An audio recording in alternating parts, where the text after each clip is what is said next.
Welcome, and we hope you're enjoying the 2021 Hawaii Statewide Homeless Awareness Conference. We are privileged to be in a special breakout session. This is session 2A, Houselessness and Trauma-Informed Care. If you're not in the right session, stay here anyway because you're going to learn something. So experiencing homelessness is traumatic. This workshop will explore the intersection of trauma-informed care and houselessness by defining trauma and exploring ways to assess and respond to trauma in outreach settings, case management program, and on system and agency levels.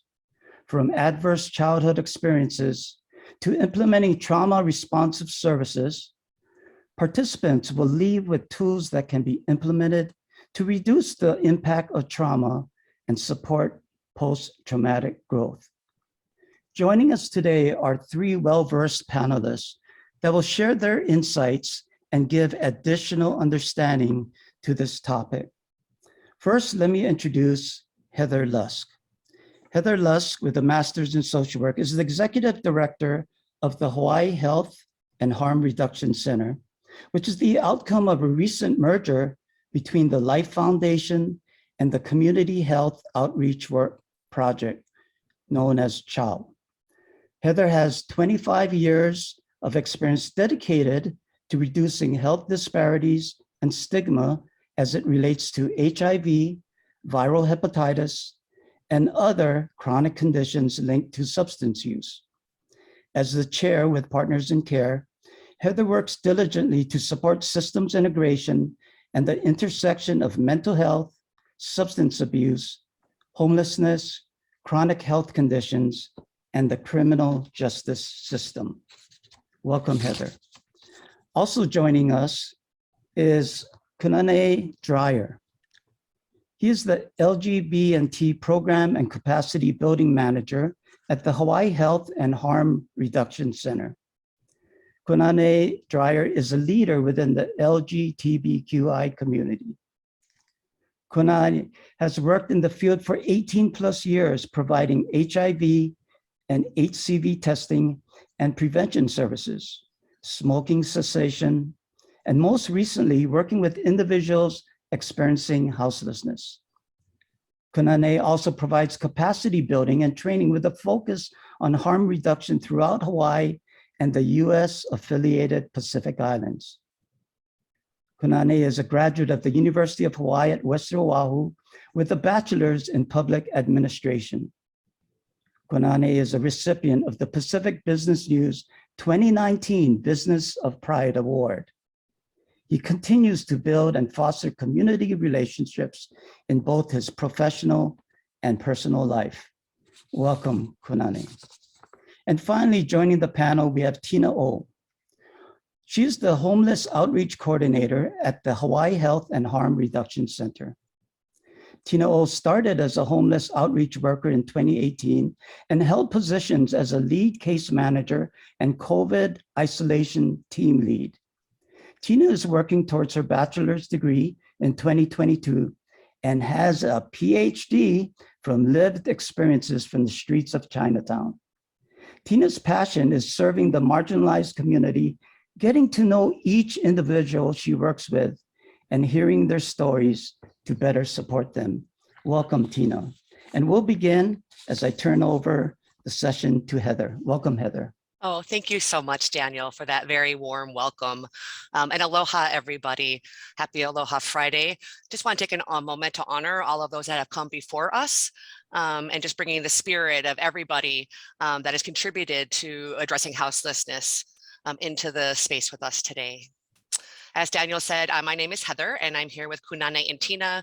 We are all with the Hawaii Health and Harm Reduction Center, and we're hoping today through this time with you to talk about both our experience with trauma-informed care on the streets and in our agency, but also to provide some real context about what this can look like. Many of you are already doing trauma-informed care. There's a lot of intuitiveness and people who do it organically, but we've really taken as an agency a strong approach over the last 3 years and are here to share some of those lessons learned and hope that we'll also have time for questions and answers, as well as some of your own experiences in helping navigate trauma, both in the folks that are houseless as well as the workforce. Let's be real.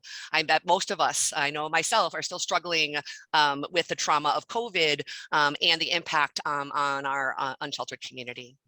Just as a note of caution, we are going to be talking about trauma today, adverse childhood experiences. So please take care of yourself. If you do feel a bit of overwhelm, feel free to take a break, take care of yourself, and we will give you a couple of exercises at the end as well. But this is what we're in for today, and I'll be going over trauma-informed care. Then Kunane is going to be talking about the 6 core principles and ways to really embody those within the work that we do to provide access to housing, mental health, behavioral health, physical health, and other services. And then Tina is going to bring it home with keeping it real with what does trauma-informed street outreach look like. We're very blessed to now be the Homeless Programs Office designation for Region 1 and 6 for homeless outreach, and we're really excited to share what we're learning. So for those of you that don't know the Hawaii Health and Harm Reduction Center, we work at the intersection of the criminal legal system, chronic diseases like HIV, mental health, substance use, and houselessness. We have a no wrong door approach and are really rooted in harm reduction. So our mission statement is to reduce harm, promote health, create wellness, and fight stigma in Hawaii and the Pacific.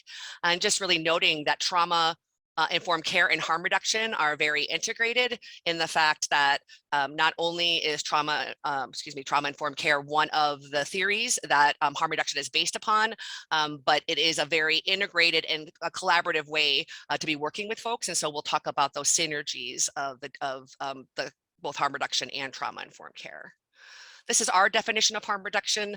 Just like trauma-informed care, you'll see some different definitions, but this is the one that we use as a non-judgmental approach to public health that meets people where they are, celebrates positive change, and minimizes the harm with the goal of minimizing the harms of actions that pose adverse social and health outcomes, which basically is a fancy way of saying that we try to meet people where they are, have low barrier services, and support any positive change. Those are 3 of the most common tenets when it comes to harm reduction.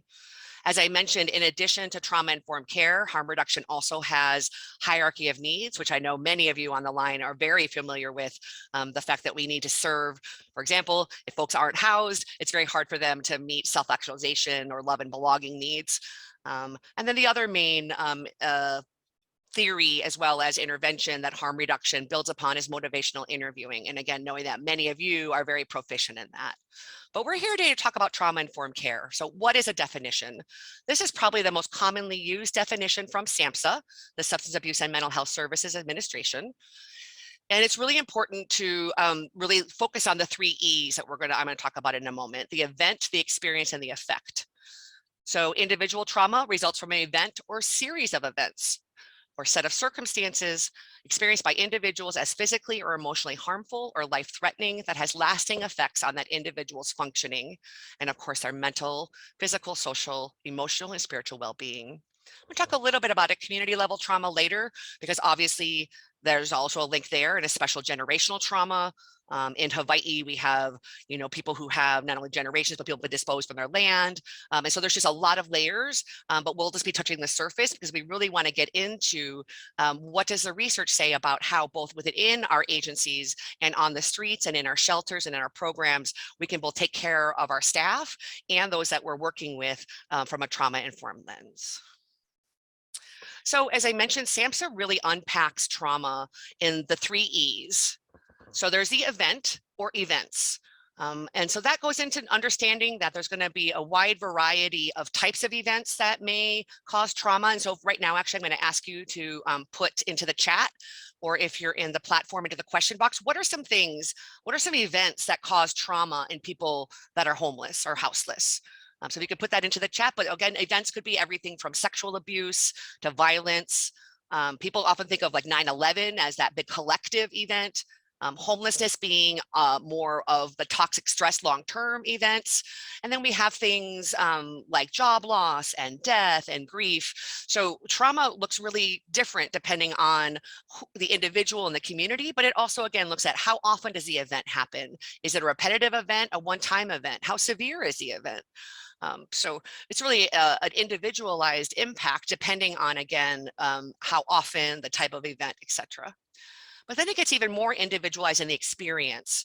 So many of us we've all been through COVID the past year and a half. And I bet if I looked around the room of the 190 or so folks that are with us, thank you for being here, each of us has had a different experience of what the trauma of COVID has been to us, depending on whether we lost somebody that we care about, whether we lost our job, whether we had to keep working, which many of you did on the front line, whether you had COVID yourself, all the things around the vaccine. So again, that experience is really different depending on not only the event, but also how close you are, as well as kind of the individual effect that it has on you. And so lastly, when the research is looking at how we can better address trauma, we can do, again, interventions at the event level, try to impact the experience of it, or impact the effect. And again, the effect could be for some folks, and you're going to hear from Tina later, who's going to share a little bit about her own personal experience, and maybe how trauma related to her both personally and how then she uses that to meet people where they are today. But people will have, some people may have problems sleeping because of their trauma. Some people may be very afraid to be touched. Some people may be able to, for whatever reason, with their resilience, have less obvious impacts. So again, we can spend a lot of time just on this slide, but it helps to really start to unpack these 3 E's, because then it helps us feel more empowered about where we can make an impact in either trying to prevent the trauma. So for example, trying to prevent homelessness, prevent violence on the streets, things like that. Prevent the negative experience. How do, for example, research shows that the quicker people can get intervention with their trauma, the less likely they are to go into PTSD and have long-term effects. And then again, how do we impact the effect? The last thing I want to say about the effect is that for many people that are traumatized, I know this is true for myself, I have some childhood trauma, it's not just the impact of the trauma, but the impact of how people cope with the trauma.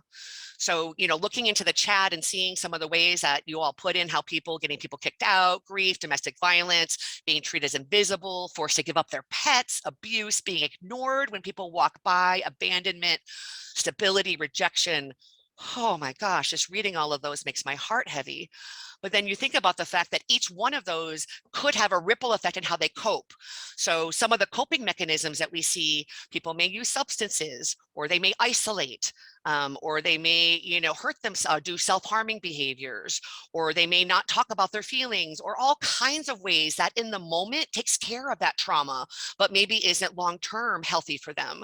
So then you add on the layers of response to trauma, and many of the folks, by the time we connect with them, have layers upon layers of generational trauma, land trauma, oppression, their own trauma that led to houselessness, the trauma while they're on the street, and then maybe any way they coped. All of that is something that is there and impacting how they respond to us and into the world. So I'm going to talk just briefly about adverse childhood experiences, which is one of the more evidence-based ways to look at childhood trauma. Many of you have probably heard about it, and they are stressful or traumatic events that, and again, they occur in childhood, and there's a very validated tool that is utilized that I'll talk about in a second. As I also mentioned, there's a toxic stress of repeated exposure to trauma. And I think we would all agree that people that are houseless have a lot of this toxic stress. If I fall asleep, will my things get stolen? If I fall asleep, and will I get abused or will I get hurt? If I leave my belongings for too long to go work with one of you to try to get an ID, are my things going to get stolen?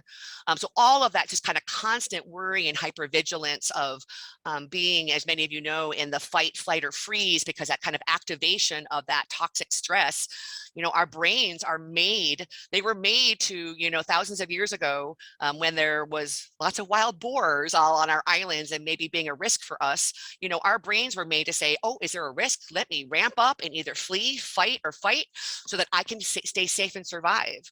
Well, now there's still very real risks out there, but what research shows is that people who've had trauma are often in that hypervigilant thinking, feeling at risk, not feeling safe, thinking around the corner, their body feels like around that corner is that boar, even if in the moment they may not be at risk, or maybe they actually are at risk and they're kind of intuitively knowing that something may be coming. So that's what we see in the long term, and people really struggling with to be able to get out of that really neurochemistry that is going, oh, you're not safe because of what's happened to you. So these both require both a system level and individual approach. So I love this image because it shows, and why it's heartbreaking, I also love it because it shows that the roots of trauma are in our communities. And you all know this probably better than I. I've only been here for 20 years. So folks know that poverty, discrimination, again, taking of land, colonization, all kinds of things that have been in our on the lands and the Aina here for a long time contributes to the roots, right? And then if you look at the tree, then you layer on the individual level trauma that people may have: domestic violence, substance use, abuse from their family, neglect. And again, these are very intertwined. And so what's really exciting is to see, for example, many of you know that there's now a trauma-informed task force that was mandated by the legislature, that's actually run by Tia Roberts. And so we're looking at this at a system level, in addition to the ways that you all do this every day on the individual level. This is the ACEs survey. It's 10 questions. Again, it's very validated. And depending on how many answers you have out of 10, they've shown over time a correlation with, unfortunately, adverse health outcomes. So just briefly, this came out of Kaiser. They were looking, as you see here, at 17,000 people. It actually started first with a weight loss study where they noticed that some people would lose weight and then basically get triggered in their trauma and then regain it all. And the researcher was like, what's going on here? So then through that, he developed these 10 questions and was able to validate over the past 20 something years that by looking at these 10 questions, specifically if folks have 4 or more, they have a much higher rate of some of the adverse health outcomes and PTSD and mental health challenges more than the general population. So for example, oh, actually, I think I talked about this already. So just wanted to make sure I highlighted this, that again, we're talking about people being activated in trauma where the brain is really feeling unsafe, whether that is a real safety concern or perhaps an old one. Again, the body is just trying to do its job of helping keep us safe. So again, these responses become toxic after time because again, especially if they're triggered on, and some studies have found that some folks that are houseless never come down from that high cortisol level or that high toxic stress that allows them any ability just to breathe and rest and do what many of us that are blessed to have a house and a home and a bed get to do. And so we actually see changes in the brain. And then we also see, again, people reacting from a place of fear, anxiety, anger. And then we also see people understandably start to cope with that in whatever way they need to. And these coping mechanisms might have provided real relief at the time, but now maybe very maladaptive and providing more harm. So as I mentioned, the ACEs are very correlated. For example, if you have 4 or more, you're 11 times more likely to have injected drugs. You're 14 times more likely to try suicide. And we've also seen, and I'll show you in a minute, the link between ACEs and houselessness. So I'm going to kind of leave the adverse childhood experiences here, but this is a very important tool that can be utilized. So for example, at H3RC, we've done it with 2 different populations, people living with HIV, and we've also done it with people who are injecting substances. And you probably wouldn't be surprised to find that with people living with HIV, we had an average of a 6 out of 10. And people that were injecting drugs, we had an average of 8 out of 10 ACEs. So what does that do? That allows us to go, okay, it's valid that we now know that there's a lot of trauma. So how do we then start to address it on a programmatic level?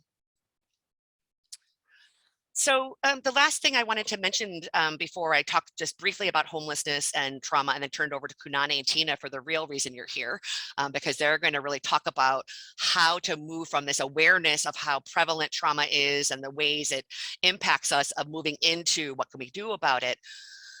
I don't know about you, but I'm curious, how many of you are feeling your own compassion fatigue from the past couple of years or your own vicarious trauma?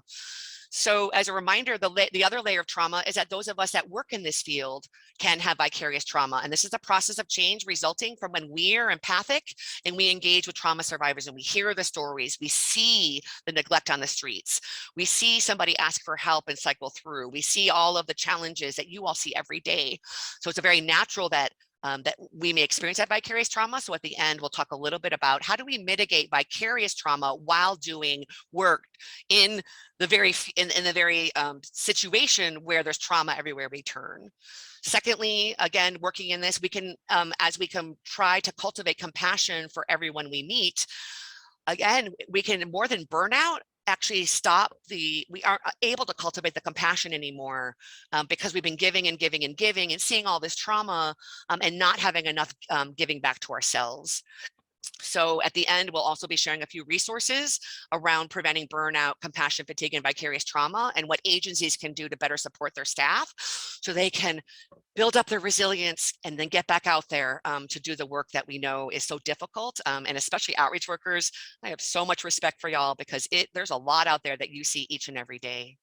And this is what you see. You see whether it is in our own experience of vicarious trauma or our own personal trauma, or whether it's on the folks that we try to support. But we see that people feel very scared, very powerless, angry, and in a lot of pain. And then sometimes people are wondering, well, then why did that person not want to talk to me? Or why did it take so long to build rapport? When maybe we don't know their history of all the ways that people have let them down, abused, or hurt them in the past.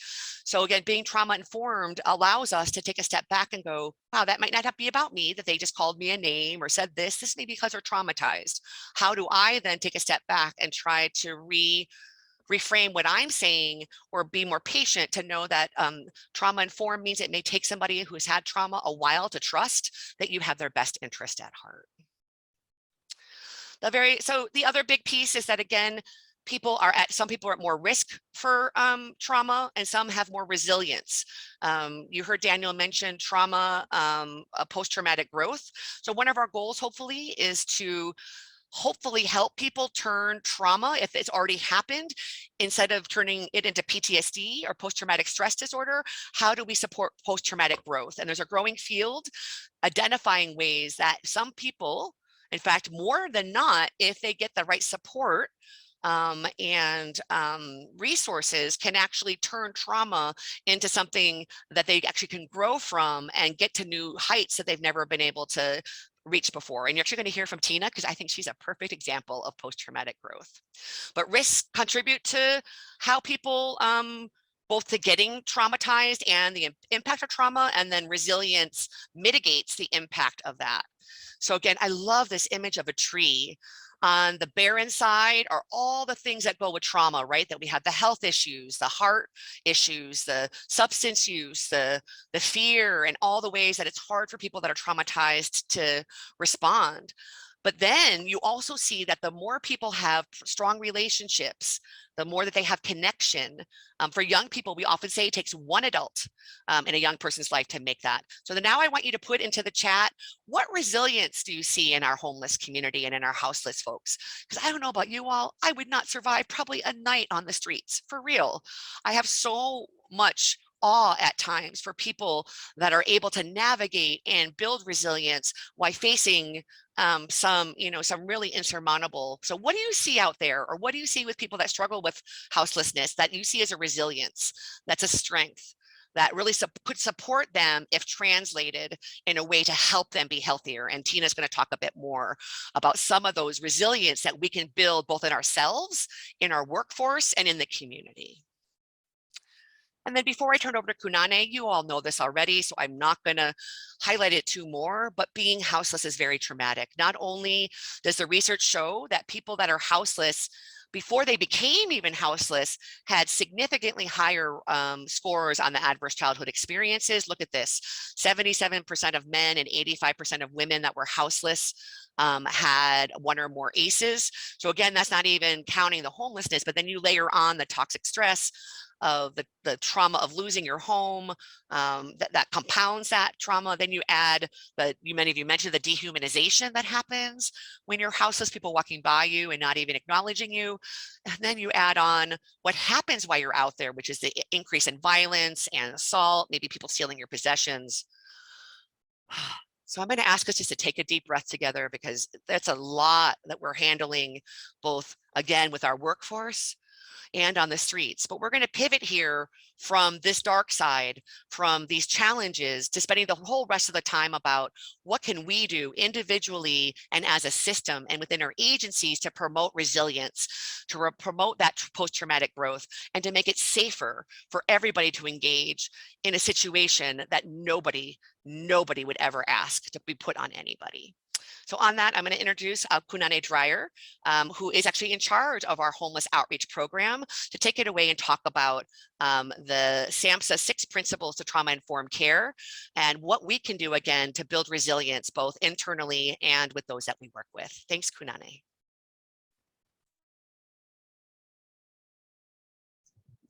Thank you, Heather, for starting us off on this, our chat or our discussion around trauma-informed care.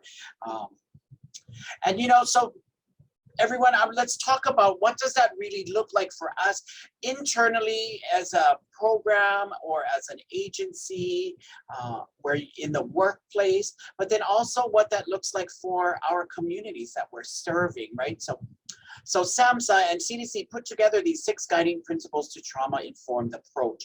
And it used to be 5 and now it's 6, and I really like this. And you know what's so interesting is that I would bet money that if everybody looked at the work they're doing within their own agency and how they work amongst their colleagues, and then the work that you're doing with your constituents, with your participants, within your programs, to the people you serve or providing services, that you folks are already doing these things, right? Sometimes we just don't know how to put that label on what we're actually doing and say, well, I am doing trauma-informed care. I am using a trauma-informed approach when I work with people, when I work with my colleagues. And so we're gonna go through these real quickly so that we can have Tina also talk about how she, her personal journey with this. So the first one is safety. Heather. There we go. Okay. So safety. Now, when we talk about safety, it's both an internal and external lens that we need to look at, right? So are we in the physical space? Is it private? Are we scanning the area, right? If we're doing outreach and we're in the middle of Chinatown, you know, I like to do, and Tina also, she was one of the ones who taught this, but when I was doing outreach myself, it's always scanning the area. Is it safe? Is it safe for me as the worker? And is it safe for me to stop and have a conversation or engage? Is it safe for my person that I'm gonna talk to? Or do we need to move somewhere else? That kind of thing. So that physical space, right? Scanning it out, checking it out, right? Scoping it out. Is it the appropriate staff that we're sending out there to do this work? Right, so I started off doing outreach within the MSM, or Men Who Have Sex with Men community, to promote HIV testing, and now I'm doing houseless work, people who use substances. Are we sending out the right person into the field to do the work? Are they gonna be able to connect with the community they serve? Or is the community going to see this person and say, well, they don't want to, I don't want to talk to them because they don't know what I'm going through. I don't want to talk to them because of whatever, right? So the appropriate staff, because that's going to help build that safe space for the conversation.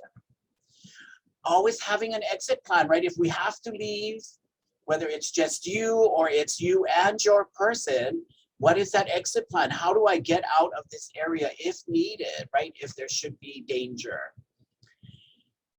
And then I also put here language. When we are talking with our participant, our person, what language do we use? What is the vocabulary that we should be using, right? I like to say $10 words because I want to sound really smart, but then I'm going to get a look at like, what are you talking about, right? So our language and the choice of words can trigger trauma, right? So we want to make sure that the safety, the physical space and everything doesn't set us up to trigger trauma again. And then the emotional, right? Safety, building that relationship, building the trust, and we're going to talk about that, that it's confidential, that they can trust us, and that our conversation that we're going to have at that moment is going to be safe, right? It's not gonna, we don't want to trigger, we don't want people to feel that, oh, I can't talk to this person. So there's all these emotions that come along with our conversations that we're having, and to be understanding that everybody's experience is different. So when we talk about safety being defined by the person being served, right? Oh, I don't want to meet physical, I can't be in this space because this is where my trauma occurred, or something like that. We have to be flexible and honor the safety of the person who's in front of us, and whatever that may be. Okay, Heather, right? So, okay, perfect. So number 2, trustworthiness, right? And transparency. When we talk to somebody, I like to say, this is what's going to happen. We're going to talk story for 20 minutes. I want to, hear all about you. I want you to be, share with me what you're comfortable with. And then from there, we can identify some steps of what we want to do next, where you want to go, right? It's really up to the client or our participant, our person, about what those things look like. But being very, clear tasks and steps, clear boundaries, right? Really talking about, trust. I don't want to tell you something because I think you might report it, or whatever it may be, right? So very at that point, being very transparent of what's going to happen over the next 5 minutes or 10 minutes or 30 minutes, or even the course of we're going to meet 3 times and this is what we're going to do. And then the roles and responsibilities, right? This is what I'm going to do, and this is what I'm hoping you'll do or you'll agree to do. And as we go through this conversation, a good friend of mine I hear all the time says, we should ask permission. Do I have, can I talk to you about this? Is it okay to bring this up? Asking permission before we jump into it, because somebody might not be ready to talk about something at that moment, right? So when we ask permission, they are ready, and so it doesn't necessarily traumatize people. Okay, next slide, please. Oh, peer support, I love this. Peer support, our staff, right? We mentioned that in safety, right? Are we sending the appropriate person out to do the work? Many of us, many agencies and programs, we hire and we have people on our staff who have lived experience. So with that in mind, we have to make sure that we're providing that safe space for our staff, right, who have lived experience, because we too, trauma, right, things can be re-traumatized for us even by doing this work, right? All of a sudden we see someone who has experienced the same thing that we experienced. However, the staff person with that lived experience many times has that compassion, right, that can connect with the person. So that's peer support. Knowing that everyone's experience is key and really honoring that and making it about the person we're standing in front of or talking with, right? And Tina always likes to say, I like to walk alongside my client, my participant, my person, right? Because that's what it is. It's a partnership between them and us when we're doing this work, when we're out there in the field, when we're trying to move them along through this process to link to housing or build their capacity to move in, or access housing, access whatever services they're looking for. It's really a partnership. So peer support is important. Collaboration and mutuality, right? Leveling of power. A lot of times, we go engage people And sometimes they look at us like, you're the service provider, like da da da da da, right? There's a power dynamic. But how do we make this equal? How do we make this a collaboration, an equal partnership between our participant, our person, and ourselves, and what we're trying to do together to when we're addressing some of their things that are going on in their lives and trying to get to that goal, whether it's housing, accessing food, whatever it may be, right? We come for one thing, but we really have a whole list of things that we need that have been impacting our lives, right? So an equal partnership. And we want them to take the lead because, you know, if, I don't know about you, but when somebody tells me what I have to do, I don't necessarily want to do that, right? Unless it's my boss, and I'm going to nod my head, I'm going to do it, I might walk. But in cases like this, when we're trying to build a partnership, how do we let them take the lead, right? We give them all the options and we say, well, what is it that you want to do next or first? And we work with them that way. Okay. Empowerment, voice, and choice, right? Here we are, client-centered. We want to have a shared decision, right? I go out there and, oh, I want to make sure everybody, I'm trying to get everybody off the street, into shelter, into housing, right? That's our big goal. However, that's not necessarily everybody else's goal. And so when we're working with our people, we need to have a shared decision. We need to have shared decision making. What are the steps they're going to do to get to this place? What are they willing to do, able to do, want to do, right? Same thing with the goal. We need to have a shared experience here. And then how do we build self-advocacy so that they are able to then work towards these goals as a partner in this? How do we challenge and inspire when needed, right? When they say, okay, you know, we set that appointment for them, they don't show up, and so here we are, we want to be able to say, well, you really say that you want to get your birth certificate, however, you weren't able to make that appointment. You know, what is it that we can do to support you to get to that appointment or something like that, right? So how do we inspire, how do we challenge, how do we get people to motivated so that they'll move forward towards the goals that they have set with us? And for this last slide, it's really important. I always, you know, we have to remember that trauma comes in all different experiences, and cultural, historical, and gender issues trauma have impacted us and have created some trauma, right? When you think about who we are, where we came from, and some of these things, when it's gender or cultural, right, historical, right? A lot of us don't trust the government because of things that have happened. So all of a sudden, here we are, we're out on the street, and, you know, it's like, yes, I come from Hawaii Health and Harm Reduction Center, but, you know, we're working in these systems that, you know, involve government agencies or these departments. And so there's a lot of historical trauma that have come along, cultural, right? Native Hawaiians and our historical trauma around our land, right? Gender issues, if you male, female, LGBT, our experiences are different and unique to each of us. And so it's really important, I think, as a service provider or just as an individual, that we always approach each person with cultural humility, right? That we understand that their life and experience is different. Their life experience might be multi-layered, right? Because I'm LGBT, I'm in recovery, I used to be homeless, or I am houseless. All of these things are layered upon each other. And so when we can approach someone and in the state of mind of honoring cultural humility, right? Or with the state of mind of cultural humility, then we can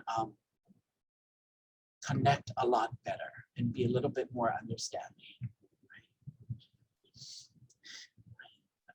Cultural impacts. Yeah, and so there's my list. I already talked about them. So that's it for me, breaking down the 6 concepts around trauma-informed care. And I'm going to now turn it over to my colleague, Tina, to share a little bit more of her personal journey and her work with some of our clients out in the street.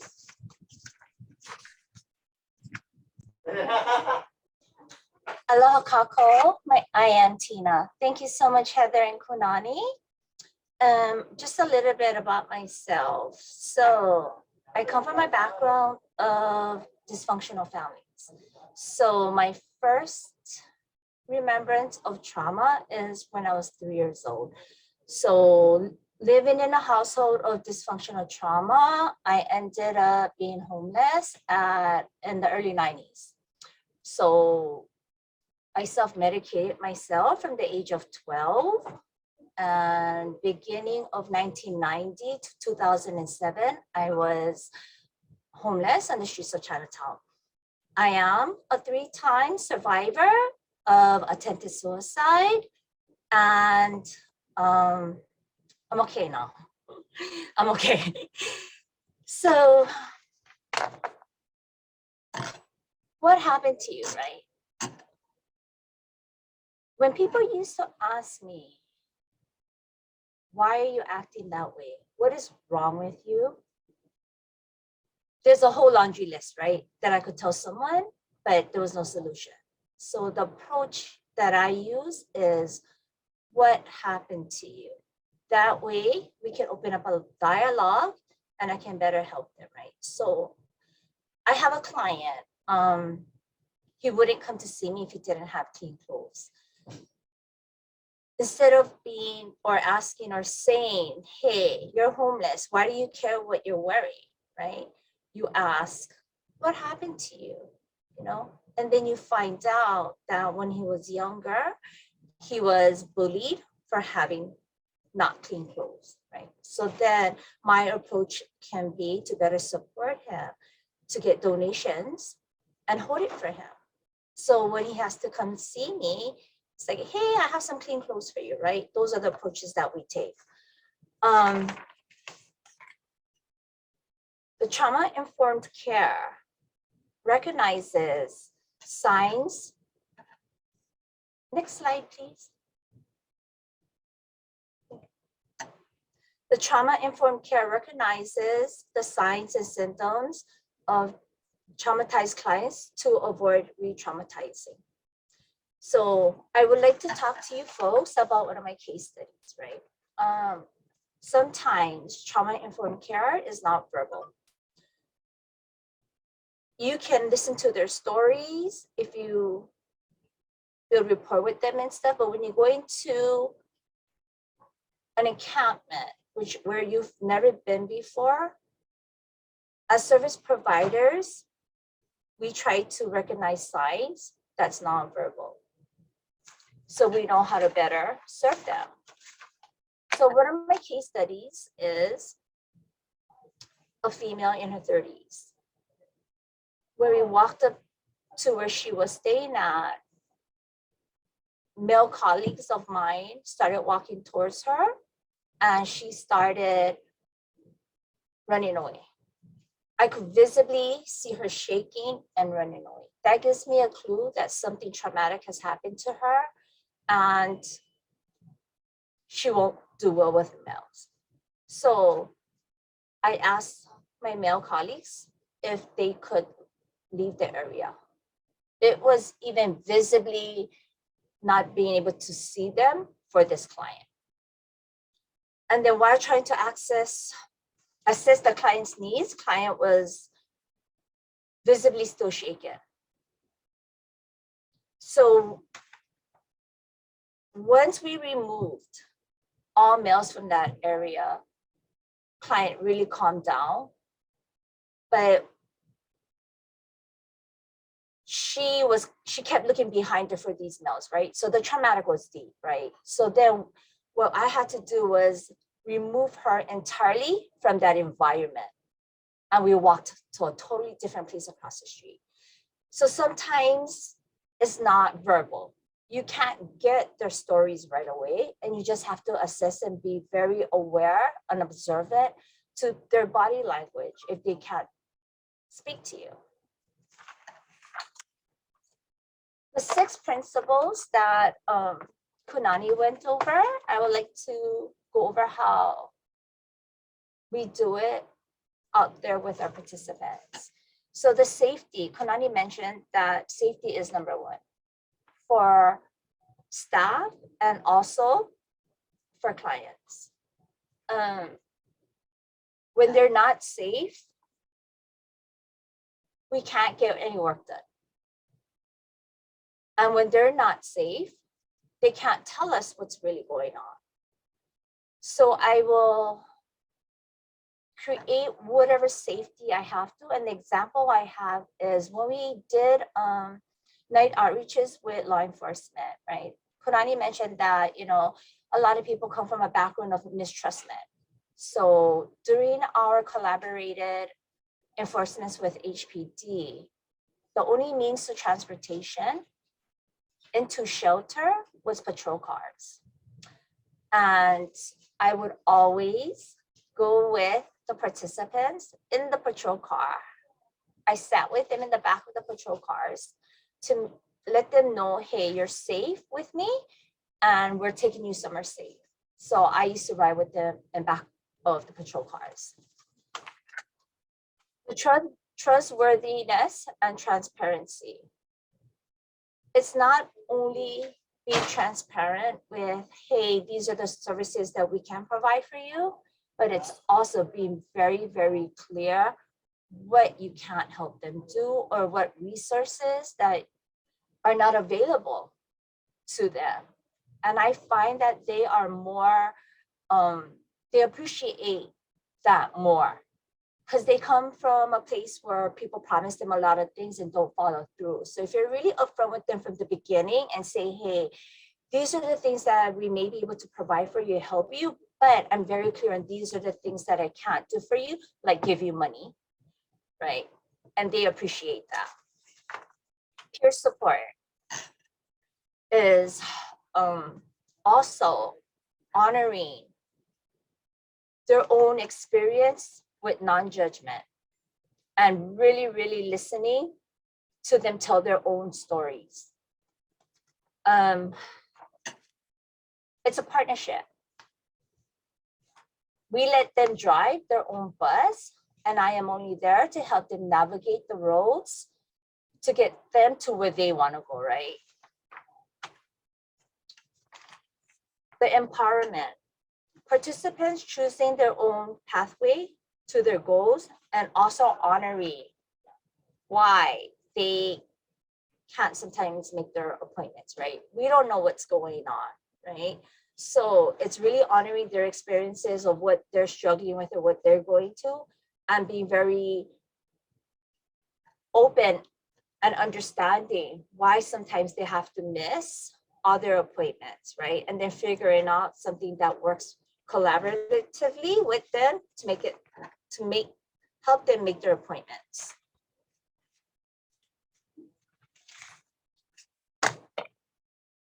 Sorry, I'm looking at my notes. And there was one more thing that I really wanted to go over was when I was out there, I didn't realize or even know that the things that I was experiencing was trauma. It's not only after I made it through that I'm recognizing signs of trauma and the things that triggers me, right? Because when I was out there going through all of this, it was surviving. I didn't equate trauma to surviving. It's just this is how it is and this is how I'm living, and it's not trauma, but I just have to survive, right? And so sometimes a participant would not even know some trauma they're going through because they're just out there surviving. But as service providers, if you can recognize those signs and then help them appropriately, right? I, till this day, have to remind myself that I don't live where I used to, where I was unsafe, right? So there are many, many days I have to remind myself that I am safe. I am not in the same environment that I used to be, right? So it takes a long process and time and people that care to get you to the other side, you know? I know that I am safe in this environment, but because of my trauma and my triggers now, sometimes I feel that I'm still not safe, but I am. Yeah, but that's all I have.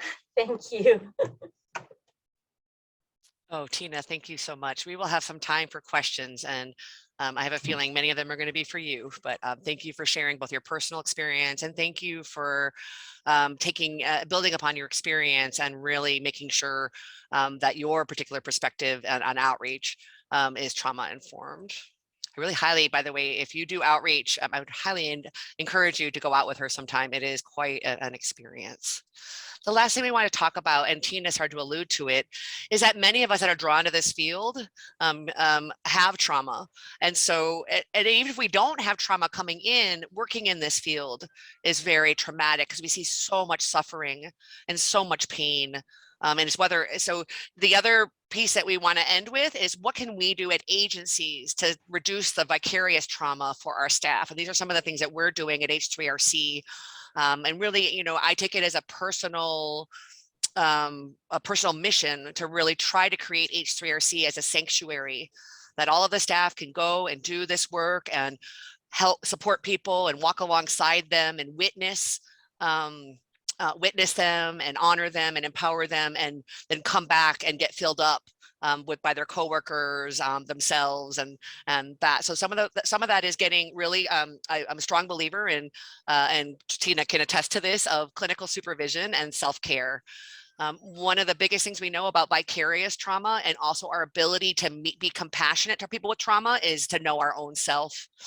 It usually is, I speak for myself, it was my own discomfort in the past before I dealt with issues that often maybe contributed to my own reaction of somebody who's traumatized and their reaction. And so the more that we can know ourselves and know our own triggers, know our own boundaries, get support, the more likely we are to not take things personal, which I think is one of the biggest challenges in trauma-informed care, because most of the time it's not about us.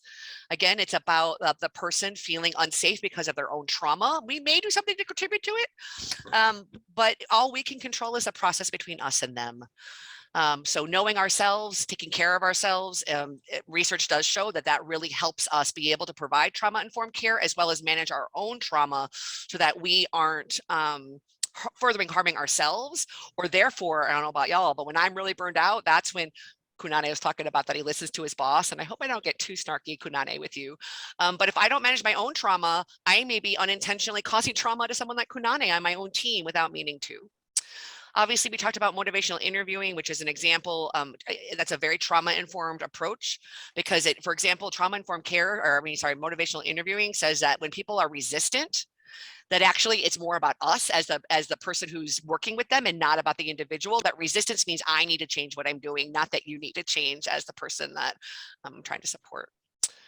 Again, I mentioned not taking it personally and really trying to do whatever rituals you need. Like for me, I even think about a bubble around me when somebody might be very angry, just so that it kind of slides off me, knowing that, again, it's not about me. And the more that I can take care of myself in that interaction, the more likely I'm not going to escalate the situation by getting angry, raising my voice, getting defensive, or anything else that will not help the situation. And then lastly, there's a model called the sanctuary model that is all about how to really bring trauma informed into the agency level. And there's also a really great book called Trauma Stewardship that would encourage you, if you haven't read it and you're in an organization and want to look at ways to embody this within the agency, to learn more. So some of the things that you can do, and probably some of you or many of you are already doing these, to reduce the vicarious trauma in your own agency and with your staff that are already feeling, oftentimes overwhelmed by all the suffering they're seeing. So one of them is really making sure that you debrief in a trauma-informed way. So I actually think back to the early days before I was well trained, and I realized how much I must have spread my trauma on others when I'm like, you won't believe what happened today, and then this happened, and it looked like this. Oh, we can provide support for each other without actually re-traumatizing each other when we get support around our tough days. So there actually is a whole evidence-based process around low impact debriefing, it's called, so that you can, again, if it's been tough and you really want to support everybody and debriefing an incident and getting them support, but you can do that in a way where you're not re-traumatized. Because how many of you have been really wanting to support somebody, but by hearing the story, you're then so traumatized it's hard to help. So on that, another thing that I wish I had learned early on is making sure that we ask permission before we vent or slime on somebody else. And what I mean by that is that maybe I've had a tough day, or I saw something really traumatic. In fact, I did yesterday on the street, something that just, human beings should not be allowed to be in that condition on our streets, but they are. And then I realized, I wanted to go home and be like, blah, to my husband, but he had a rough day. And the last thing he needs is for me to then put my stuff on top of him without me asking permission. So actually I did ask permission. We talked about it later. But really, especially within the workplace, going up to someone saying, hey, I had a tough day. Do you have time? But even more hard is for me, if I'm not in the place to hold, or I know it's going to hurt me more, how do I say, you know what, I really want to support you, but I don't have the capacity right now, but let's go find you somebody who does. And that's a very hard thing to do. But again, if we actually ask permission, then we could actually, again, prevent the unintentional vicarious trauma when maybe all we're trying to do is get support. Thirdly, and I know again that many of you are in this field because of your own lived experience, or if you're blessed to be in leadership that you hire, please hire people with lived experience. But don't just hire them, support them, and don't just kind of support them, really support them. And what I mean by that is I've seen some very well-meaning, and I'm sure I was one of those well-meaning folks who thought they were hiring somebody with lived experience to give them, as Tina said, they had a PhD from the streets, but then I plop them in a role and then I don't support them as if, and helping them manage their trauma and their triggers and the fact that they're now doing outreach in the place that they used to live, or they're doing syringe exchange and they're in recovery. So please really making sure that we really support peers and don't just do a token of like, oh yes, I hired somebody, but then we don't really support them. And then lastly, please just normalize talking of burnout, vicarious trauma, wellness, and self-care, really integrate it into your agency. So one example is I make every one of my staff do a self-care wheel. And then they don't share it necessarily with me, but they share it with their supervisor, and then it's used in supervision. So self-care is actually on our supervision form. So every time staff get supervision from managers give supervision, or anybody does, ask, so how's your self-care going? And then, I remember that you like to do this. How's that going? What's working? What's not? How can I support you? And really being able to have that kind of dialogue. And then, of course, if you can integrate wellness into your work, that's something we do. For example, I do pay people an hour a week to do wellness on staff time. You can do things like that, but those kinds of things can really help. I just wanted to mention, and if you don't mind, just to kind of come home, and then we'll open it up for questions. This concept of what's called 4-7-8, or sometimes called box breathing. This was developed by Dr. Andrew Weil, and actually it has been shown in research to offset the trauma kind of fight, flight, or freeze and get us back into our decision-making part of our brain and get grounded back into our body. So if you don't mind, I'm just going to take us through one round, but they say that if you do 3 rounds, research has found that people sleep better, again, can kind of deactivate or come down from being in the fight, flight, or freeze. It can address anxiety. It can really help. And so when folks are traumatized, I've actually even done this with a few participants. And if they're willing to do it, just even some deep breaths, it can make a huge difference. As Tina said, is reminding us that we are safe. So what we're going to do is I'm going to ask you to close your mouth. And if you can't breathe through your nose, you're going to quietly do an inhale and count to 4 as you inhale. So go inhale, 1, 2, 3, 4. Now you're going to hold your breath for the count of 7. 1, 2, 3, 4, 5, 6, 7. And now you're going to exhale to the count of 8. 1, 2, 3, 4, 5, 6, 7, 8. So again, you repeat 3 times, and the research has shown a physiological change in the brain to be able to come into now and get out of that, again, that activation of I'm at risk, to be able to potentially move forward or draw on other skills.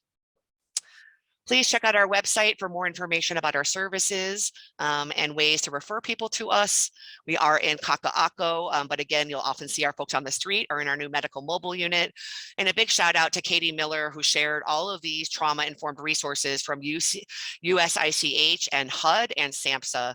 I will be sharing this PowerPoint with Partners in Care. I believe they're going to be making them available.